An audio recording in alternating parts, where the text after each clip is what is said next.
currently on the Hill, there is an important bill that will reform the Freedom of Information Act that is has bipartisan support. Senators Leahy and Cornyn in the Senate and supported by Chairman Issa and Mr. Cummings in the House are trying to make the Freedom of Information Act more rigorous for those of us in the media and citizens and in nonprofits who use that law to really find out what the government is doing. It has been a very, very important law. What has happened over time is that agencies have used what's called an exemption, saying, well, this information isn't available to you because of what is considered pre-decisional. So not getting too into the weeds, but essentially what they're saying is that this isn't a final decision. It's not available to be made public through the Freedom of Information Act.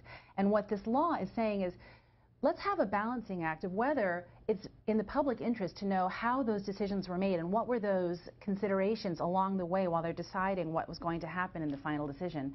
And that will vastly open up our capacity to understand what the government's doing. So that is a law that is currently being considered in the Congress, and it's really important that it pass.